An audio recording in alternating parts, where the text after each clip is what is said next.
Puji Tuhan, kita bersyukur pagi ini atau siang ini kita bisa kembali beribadah kepada Tuhan. Ini semua oleh kasih dan kemurahan Tuhan. Ya, kalau bukan karena Tuhan, entah di mana kita ada. Ya, mungkin kita sedang berjalan-jalan, kita sedang berekreasi, kita sedang sakit mungkin atau apapun, tapi berbahagialah kita yang hari ini bisa datang kembali ke rumah Tuhan, mengucap syukur dan beribadah kepadanya.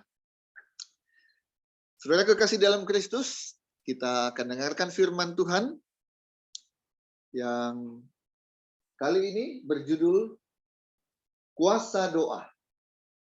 Kuasa Doa. Nah, ada satu pertanyaan. Sudahkah Anda gunakan? Nah, ya. Kuasa doa, sudahkah Anda gunakan? Anda yang bisa menjawabnya, sudah atau belum. Tapi baiklah, sebelum kita lanjutkan, kita mau berdoa dulu untuk firman Tuhan yang kita akan dengarkan. Bapa kami dalam nama Tuhan Yesus Kristus, kami bersyukur Tuhan, Engkau berikan kami kesempatan lagi untuk hari ini, siang ini mendengarkan firman-Mu. Kami persiapkan hati kami Tuhan, pikiran kami, hidup kami, saat ini hanya fokus mendengarkan firman-Mu. Biarlah firman-Mu ini memberikan kekuatan kepada kami, memberikan penghiburan kepada kami, bahkan memberikan kesembuhan pada kami yang sedang mendengarkan dan dalam keadaan sakit. Kami percaya Bapa, firman-Mu yang kami dengar tidak akan sia-sia. Kami akan taruh di dalam hati kami, dalam hidup kami, dan dia akan berbuah dengan lebat. Berkati hamba-Mu Tuhan yang menyampaikan firman-Mu ini, pakai hamba-Mu menjadi alat untuk menyampaikan sesuatu kebenaran yang perlu kami pegang dalam hidup kami. Dalam nama Yesus kami berdoa, haleluya, amin. Puji Tuhan. Kita akan baca Yakobus pasal 5. Yakobus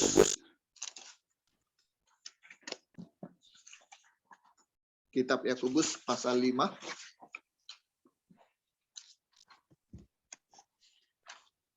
Ayat yang ke-16b. Saudara yang ada di rumah yang mengikuti ibadah ini lewat Zoom maupun lewat siaran langsung di Facebook, bisa ambil Alkitab saudara. Kita akan buka dan kita akan baca bersama-sama. Sementara kami yang ada di tempat ini, kami semua sebagai jemaat CMC Cabai Rawit selalu saya dorong untuk bawa Alkitab, kita buka Alkitab, kita baca Alkitab. Yakobus pasal 5 ayat 16 bagian B. Bagian B ya, bagian B. Kita akan baca bersama-sama dalam hitungan ketiga. 1, 2, 3. Doa orang benar bila dengan yakin didoakan sangat besar kuasanya. Satu kali lagi. 1, 2, 3. Doa orang yang benar bila dengan yakin didoakan sangat besar kuasanya. Amin. Amin. Puji Tuhan. Tuh, doa ya. Kuasa doa. Orang yang benar bila dengan yakin didoakan sangat besar kuasanya. Bukan hanya besar kuasanya, tapi ada kata sangat. Sangat besar kuasanya. Ya. Dengan kata lain, kuasanya besar sekali. Nah, itu dia. Ya. Doa sangat besar kuasanya. Nggak perlu lagi diragukan. Tapi kalau masih ada yang ragu, apakah benar doa itu berkuasa? Nah, dengarkan firman Tuhan ini, terima dan dengan iman. Maka apa yang Tuhan firmankan bahwa doa itu sangat berkuasa, bisa saudara tidak hanya tahu, tidak hanya dengar, tapi bisa saudara rasakan dan alami dalam hidupmu. Ya. Oke, mari kita lihat. Ada syaratnya untuk doa itu bisa sangat berkuasa. Harus dilakukan oleh orang yang benar. Nah, jadi nggak semua doa disampaikan, kemudian sangat berkuasa dan tak dialami. Enggak. Ya. Firman Tuhan ini katakan hanya doa orang yang benar. Jadi nggak boleh ada pemikiran, nggak apa-apalah dosa tiap hari, toh saya berdoa. Nah, itu adalah pikiran, pendapat, perbuatan yang salah. Nggak apa-apa, Tuhan kan maha pengasih, maha pemurah, maha pengampun. Jadi kalau doa nggak apa-apa jalan, tapi dosa juga jalan. Dosa jalan, doa juga jalan, seiring sejalan, nggak bisa. Ya, syaratnya harus doa orang yang benar. Orang yang benar itu apa? Yang menjauhi dosa, ya, yang taat pada perintah Tuhan, lakukan perintahnya, jauhi larangannya. Kalau melakukan apa yang dilarang itu dosa, ya. Jadi hanya orang yang benar itu dulu, ya. Baru yang kedua yakin. Orang benar tapi nggak yakin setelah doa amin terus berpikir kira-kira Tuhan jawab nggak ya doa saya ya? Kalau jawabnya sekarang, besok, tahun depan, atau kapan? Saya butuh pertolongannya saat-saat ini. Kalau Tuhan nanti jawabnya minggu depan, bulan depan, tahun depan, gimana ini? Doa yang sangat berkuasa itu syaratnya satu, harus didoakan oleh orang yang benar dulu. Hidup kita harus benar di hadapan Tuhan. Setelah kita dibenarkan, kita hidup terus dalam kebenaran. Jangan anak dimandikan sama orang tuanya sudah bersih, dipakaikan baju yang bersih, dikasih bedak, wangi, terus main lagi keluar, main kotor-kotoran lagi. Jangan. Nanti minta dimandiin lagi, kotor lagi, terus tidak. Ya, sekali sudah dibersihkan, jaga kebersihan. Sekali sudah dibenarkan, sudah diselamatkan, jaga keselamatan dan jaga kebenaran itu dalam hidup kita. Jadi harus orang benar, setelah itu berdoa dengan yakin, dengan iman. Tuhan pasti tolong. Nah, itu. Tuhan pasti tolong. Amin. Kapan waktunya? Itu adalah waktu yang terbaik yang Tuhan tahu. Kita mungkin merasa hari ini terbaik. Tuhan bilang besok. Kita merasa besok adalah terbaik. Tuhan bilang tidak, lusa yang terbaik. Semua seperti firman Tuhan katakan indah pada waktunya. Waktunya siapa? Bukan waktunya saya, bukan waktunya kita, tapi waktunya Tuhan. Ya, harus orang benar, harus yakin dan beriman, maka doa yang sangat berkuasa itu bisa terjadi. Yaitu lahirlah kuasa. Kita butuh kuasa, saudara-saudara kekasih dalam Kristus. Tidak hanya sekedar butuh, tapi sangat butuh. Saya beberapa kali kita juga pasti pernah dengar, ya, entah secara langsung atau lewat video, orang-orang yang sukses, orang-orang yang berhasil, baik dia pengusaha, baik dia pejabat, apapun, kalau dalam ukuran manusia itu berhasil, seringkali diminta testimoni, diminta kesaksian, ya. Salah satu yang ingin didengar orang adalah rahasia keberhasilan. Di mana letak rahasia keberhasilannya? Apa? Nah, dia akan uraikan 1, 2, 3 moto hidupnya, filosofi hidupnya, kemudian prinsip-prinsipnya, strateginya, segala macam. Orang ingin dengar supaya orang bisa tiru. Kalau dia sudah lakukan itu dan berhasil, saya dengar, saya ikuti, saya lakukan. Semoga saya juga, kalau nggak sama dengan dia, minimal 50% sama dengan dia. Kalau nggak bisa 50%, minimal 10%. Dia punya 100 miliar, ya mudah-mudahan saya bisa punya 50 miliar. Nggak punya 50 miliar, minimal 10 miliar. Punya ya 10%-nya. Itu yang diinginkan oleh orang-orang yang pengen tahu apa rahasia keberhasilan orang-orang sukses.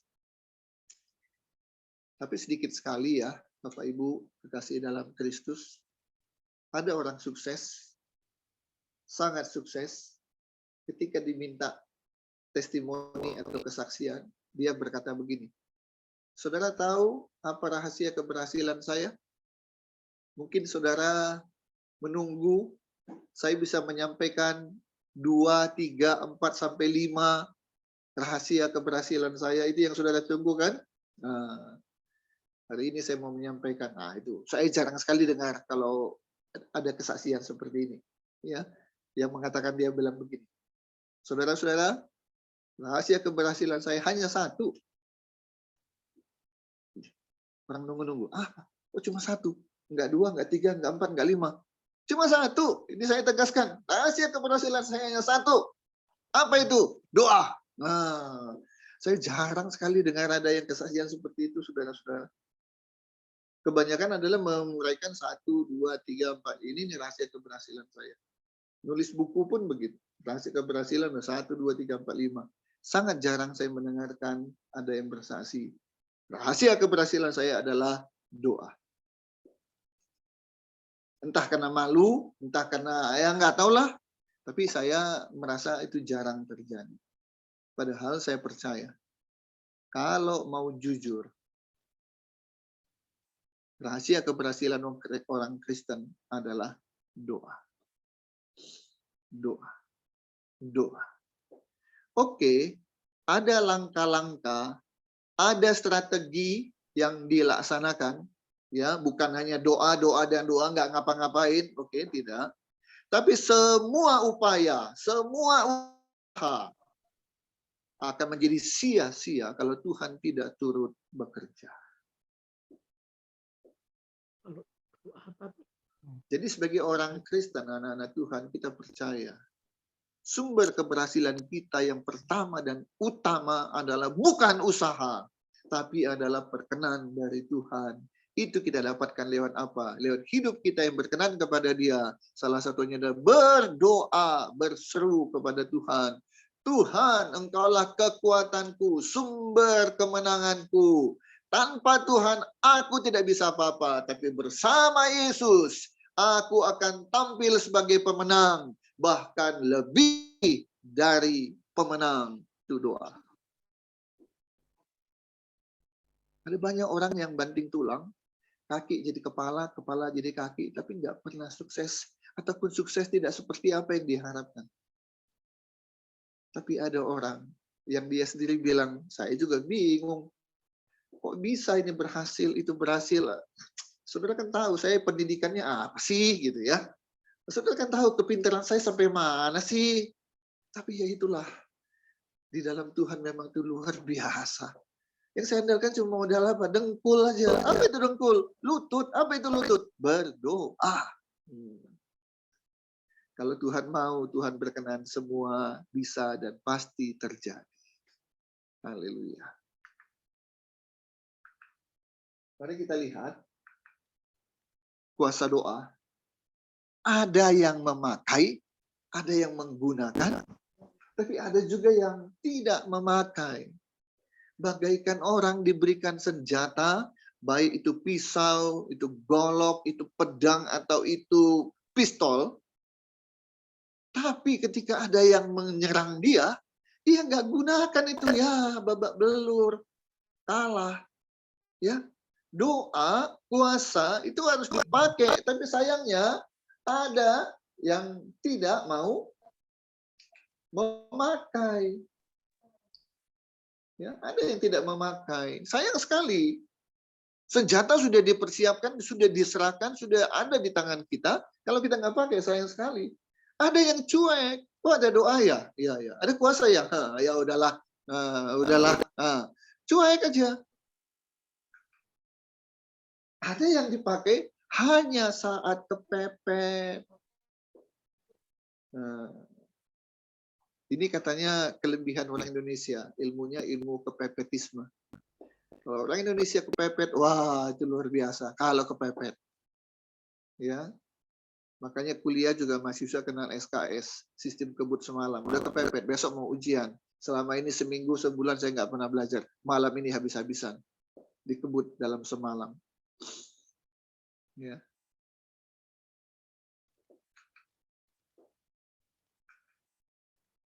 Apa saja kuasa doa itu? Kuasa doa. Supaya hari ini nggak ada pilihan lain kecuali hanya satu.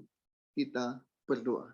Dan sungguh-sungguh berdoa. Supaya kuasa dari doa itu benar-benar kita alami dalam hidup kita. Mari kita lihat Kejadian 20 ayat 17. Kejadian 20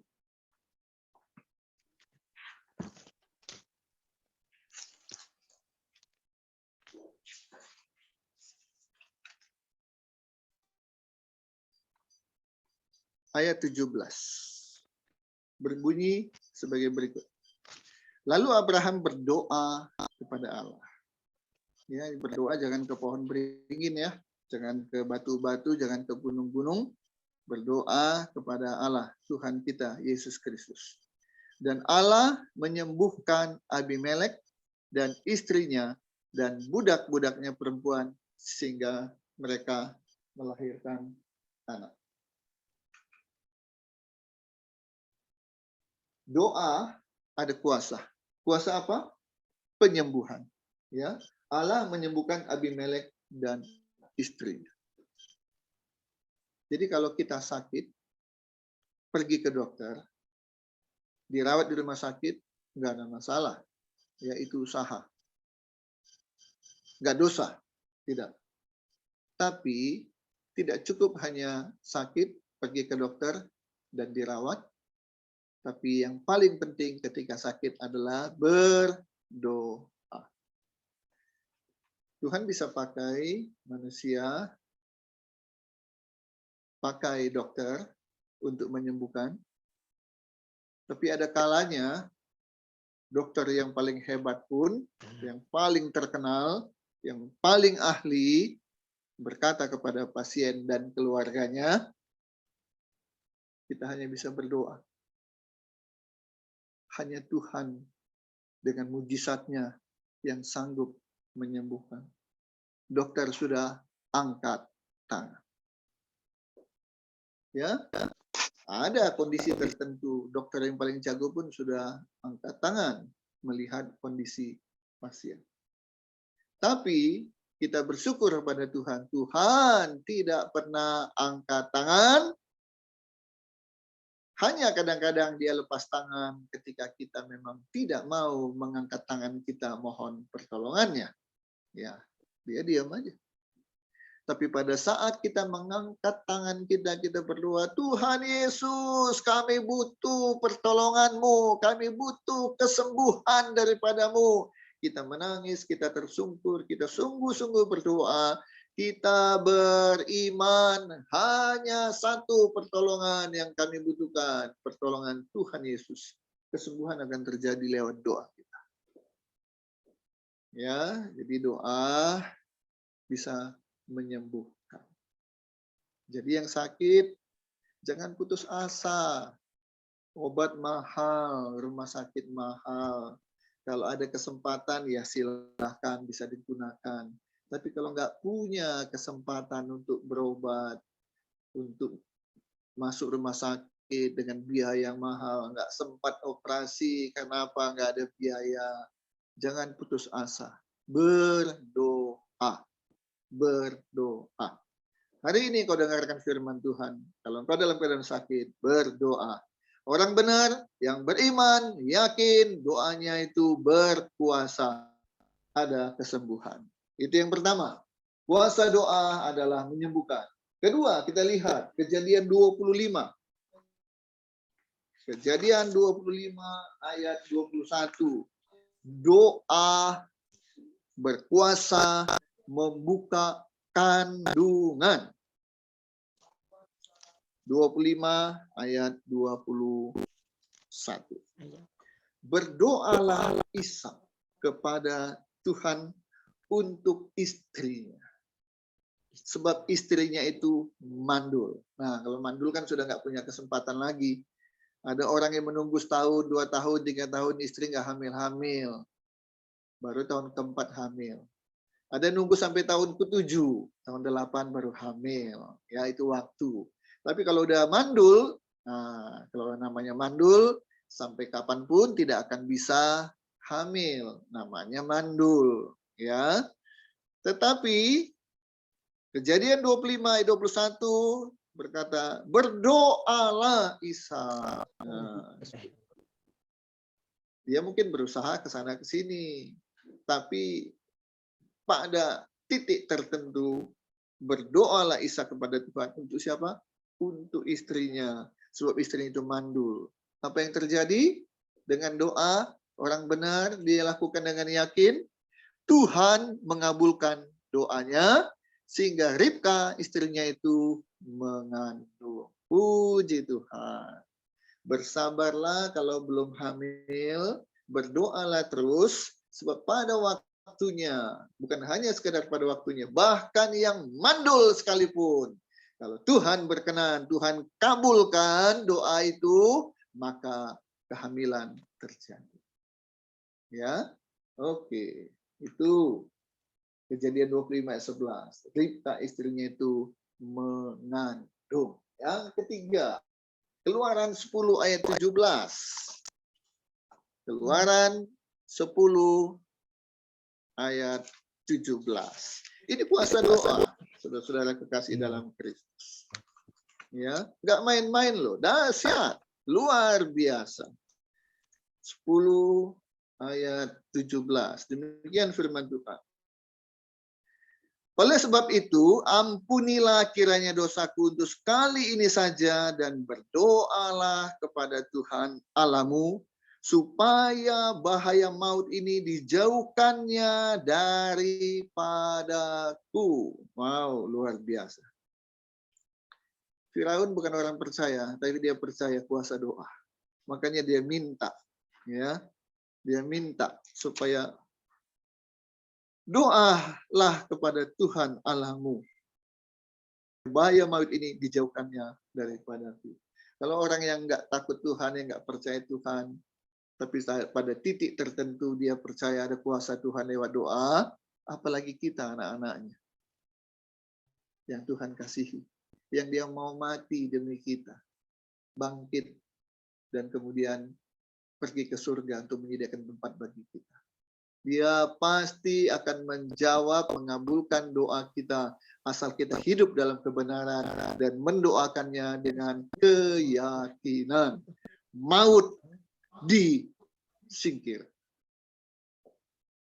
Saudara, saya sering bilang begini, kecelakaan itu bisa terjadi kapan saja, di mana saja, dan dengan cara apa saja. Tabrakan bisa terjadi kalau nggak kita nabrak, kita yang ditabrak. Ya, kemarin malam ada berita di TV, juga beredar viral di berbagai medsos, tabrakan beruntun yang terjadi di Bali. Ya, wah, setelah divideokan di kiri mobil-mobil pada hancur, di kanan hancur. Itu ada berapa? Mungkin ada, saya nggak ngitung persisnya ya. Tapi mungkin ada 10 mobil yang langsung bertabrakan kiri kanan. Kenapa? Ada bis yang mungkin remnya blong dalam kecepatan cukup tinggi, tidak bisa lagi menghindari, tidak bisa berhenti, akhirnya hantam mobil-mobil yang ada di kiri dan kanan. Ada korban nyawa. Manalah kepikir orang sedang wisata, tiba-tiba ada kejadian. Beberapa tahun lalu ada tim doa dari gereja di Jakarta pergi ke arah puncak pakai bis, ternyata bisnya masuk ke dalam jurang dan banyak sekali yang meninggal. Ya, kecelakaan maut bisa terjadi kapan saja, di mana saja, dan dengan cara apa saja. Ya, tapi kalau anak-anak Tuhan yang berdoa dan berdoa, Tuhan lindungi kami dimanapun kami berada, dalam keadaan apapun. Tuhan, tangan-Mu dengan malaikat yang Kau perintahkan melindungi kami, dan kami percaya kami selamat. Nggak tahu kita kapan terjadi kejadian, tapi kita selalu berdoa, Tuhan lindungi kami, maka maut dijauhkan. Ya, iblis mau mengambil nyawa kita, tapi ada perlindungan dari Tuhan sehingga maut dilalui.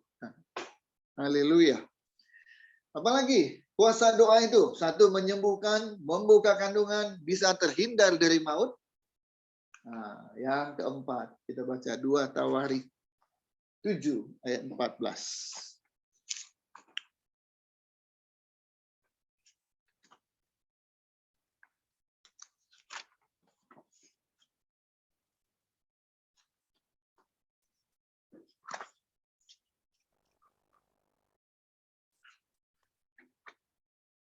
2 Tawari 7 ayatnya yang ke-14. Kuasa pengampunan dan pemulihan. Ya, 2 Tawari 7 ayat 14. Demikian firman Tuhan. Dan umatku yang atasnya namaku disebut. Nah, ini umat Tuhan, ya. Merendahkan diri, berdoa dan mencari wajahku. Lalu berbalik dari jalan-jalan yang jahat. Nah, sudah benar, masuk lagi hidup yang lama. Tapi berbalik jadi benar lagi. Apa yang terjadi? Maka aku, Tuhan, akan mendengar dari surga dan mengampuni dosa serta memulihkan negeri mereka. Haleluya. Berdoa ada kuasa pengampunan dan pemulihan. Jangan harap kita dipulihkan kalau nggak diampuni dulu, saudara kasih dalam Kristus. Karena itu, akuilah kalau kita melakukan kesalahan, akuilah kalau kita melakukan perbuatan yang tidak berkenan di hadapan Tuhan. Balik. Tuhan, ini aku. Ampuni aku, Tuhan. Nah, Tuhan ampuni dan Tuhan pulihkan. Haleluya. Pandemi sudah 2 tahun ya lebih. Puji Tuhan, sekarang hari ini saya udah nggak pakai masker lagi, ya. Dan saya percaya kita semua berdoa semakin hari semakin membaik sampai nanti tiba waktunya pandemi berubah menjadi endemi. Ya. Ada pemulihan. Dan Indonesia, negara kita yang tercinta, salah satu negara yang termasuk cepat dalam penanganan dengan vaksin dan cepat pemulihannya. Negara Indonesia dengan 270 juta. Ya. Ternyata kondisinya jauh lebih baik dari beberapa negara-negara yang lain. Ya, ini semua oleh kasih dan kemurahan Tuhan. Tentunya tidak lepas dari doa anak-anak Tuhan dari Sabang sampai Merauke. Ya, ada pengampunan dosa, baru ada pemulihan negeri. Ada pengampunan dosa, baru ada pemulihan hubungan. Ya, antara suami istri, antara orang tua dengan anak, antara anak dengan anak. Ada pengampunan dulu, baru ada pemulihan. Apa yang kelima? Yang kelima kita baca dalam Mazmur 32 ayat 6. Mazmur 32 ayat 6. Berbunyi sebagai berikut. Sebab itu, hendaklah setiap orang saleh. Nah, kembali harus orang benar. Ya. Berdoa kepadamu selagi engkau dapat ditemui. Sesungguhnya, ya, 32 ayat 6. Sesungguhnya pada waktu banjir besar terjadi, itu tidak melandanya. Nah, orang saleh, orang benar berdoa dengan yakin, dengan iman, maka bila terjadi banjir besar, apa itu? Bencana. Bencana alam bisa dalam bentuk banjir, gempa, kebakaran. Firman Tuhan bilang, itu tidak melanda. Ya. Jadi sebagai anak Tuhan jangan kita pernah takut. Ini takut, itu takut, semua serba takut. Penyakit takut. Maka Saya tidak terlalu suka mendengar ketika ada bilang, COVID naik, COVID naik. Ya, kita perlu tahu seperlunya saja, tapi nggak perlu cari tahu dan kemudian beritahu kemana-mana. Nanti ditanya, naiknya berapa? Ya, hanya segini. Nah, itu naiknya cuma segini, tapi bicaranya udah kemana-mana. Yang dengar bukannya makin bersyukur, malah makin takut. Jangan takut. Kalau kita selalu berdoa, mengandalkan Tuhan, benar di hadapan Tuhan dan berdoa selalu dengan keyakinan, tidak ragu-ragu, jangan takut. Apapun yang terjadi, ya, apalagi gempa kita nggak pernah tahu, ya, tsunami mana pernah kita tahu, gunung meletus mana kita tahu, apalah yang ini bencana banjir mana kita tahu. Tapi kapanpun itu bencana-bencana terjadi, dengan doa, kuasanya kita dijauhi, kita dilindungi, sehingga itu tidak pernah terjadi dalam kehidupan kita. Tuhan luar biasa. Semua Dia lindungi. Kondisi apapun Dia lindungi. Tidak melanda saudara, tidak melanda saya. Ya. Yang keenam, Yakobus 5 ayat 18. Yakobus 5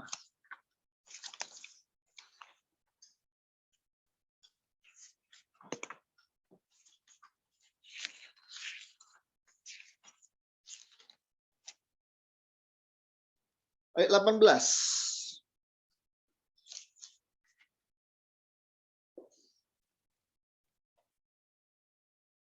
Lalu ia berdoa pula. Dan langit apa? Menurunkan hujan dan bumi mengeluarkan buahnya. Haleluya. Lalu ia berdoa. Tentunya jangan berdoa kepada langit dan jangan berdoa kepada bumi.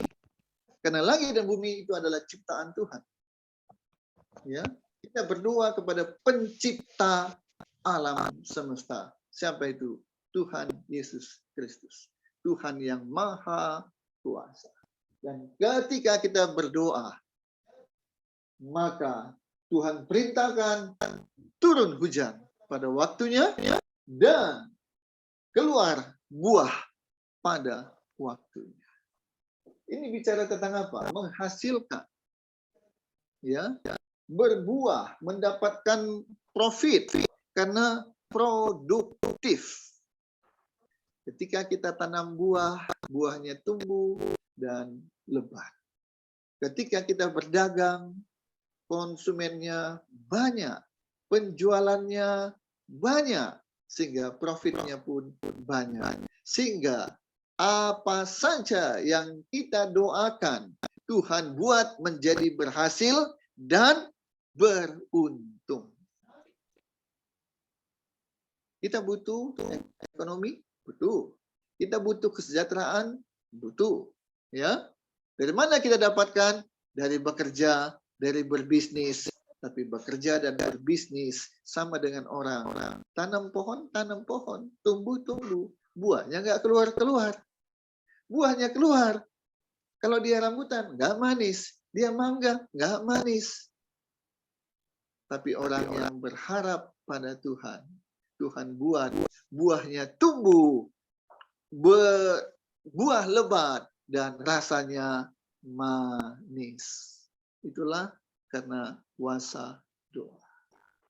Jadi saudara-saudara kekasih dalam Kristus, ada banyak hal yang kita bisa dapatkan lewat doa. Karena doa ada kuasa. Doa itu nggak hanya sekedar ya dapat syukur, enggak. Doa itu adalah kepastian. Tuhan pasti tolong.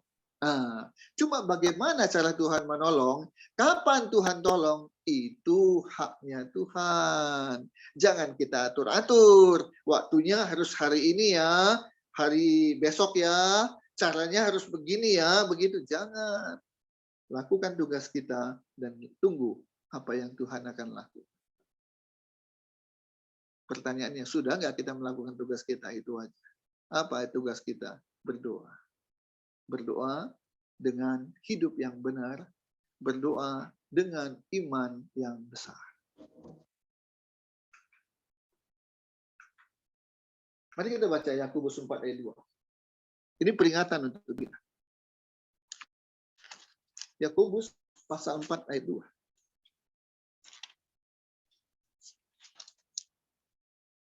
Seringkali kita sadar atau tidak sadar, kita mengeluh, kita komplain. Ya, yuk kita baca bersama-sama. Yakobus pasal 4 ayat 2.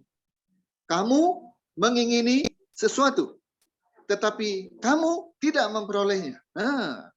Lalu kamu membunuh, kamu iri hati, tetapi kamu tidak mencapai tujuanmu. Lalu kamu bertengkar dan kamu berkelahi. Sama-sama, 2, 3.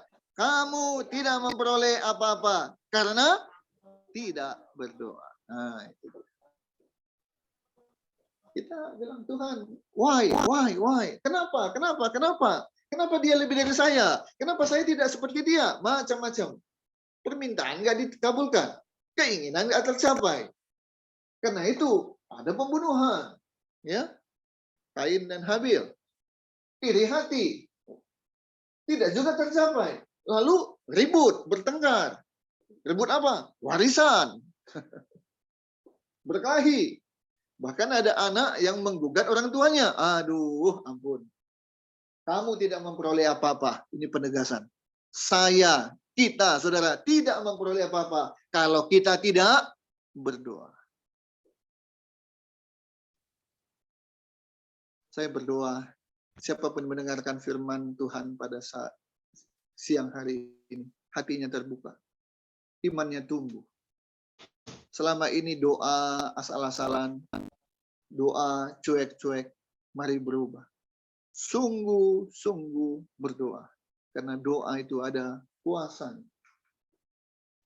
Apa yang diingini? Tidak diperoleh. Tidak tercapai tujuan.